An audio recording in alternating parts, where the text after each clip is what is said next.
ఈరోజు మా ఇంట్లో చామగడ్డ చారు. మీ ఇంట్లో ఏంటిది?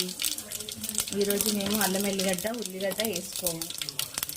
సాములు ఉన్నారు మా ఇంట్లో, 2 కొడుకులు సాము మాలు వేస్తుంది. అందుకే సింపుల్గా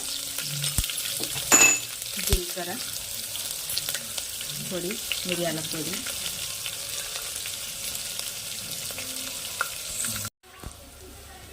సింపుల్గా జీలకర్ర, ఎండుమిర్చి, జీలకర్ర, మెంతులు, అంతేనండి. సింపుల్గా చేస్తున్నాము, ఏమి లేదు.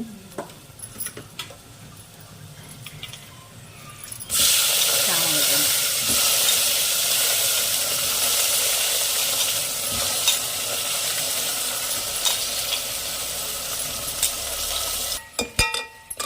ఇట్లా ఫ్రై చేయాలి మంచిగా నూనెలో.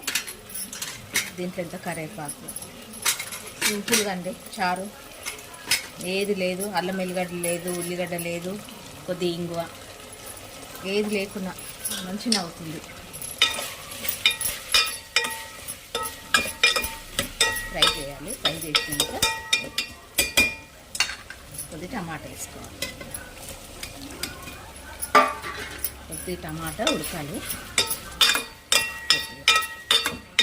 ఇందులో కారం వేసుకోవాలి.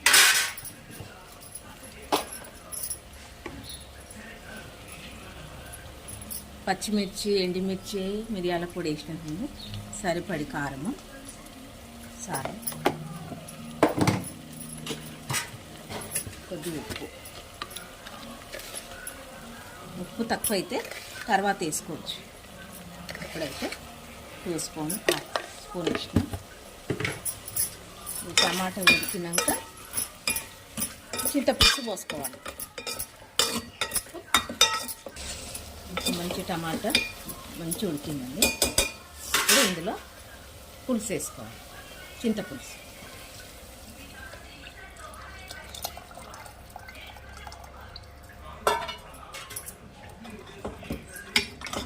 ఇంతే అండి చారు.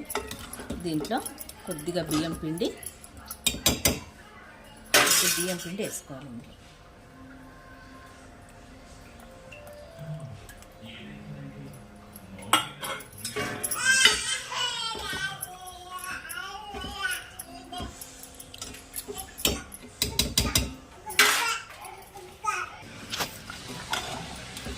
ఇదిగోండి చామగడ్డ చారు. ఇంకా ఇది మరగాలి, కొద్దిగా మరిగితే అయిపోతుంది. కొద్ది ధనియాల పొడి లాస్ట్ కొత్తిమీర, కొద్ది బెల్లం కూడా వేసానండి, మీకు చెప్పలేదు. కొద్ది బెల్లం వేసుకోవాలి, చాలా బాగుంటుంది. ఇక మరిగినాక దించేసాను.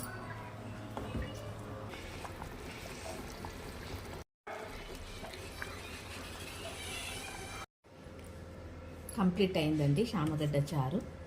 టేస్ట్ చేద్దాము. సింపుల్గా అండి, సూపర్ బాగుందండి. నేను ఒకటి చెప్పాలనుకున్నా చెప్పలేదు.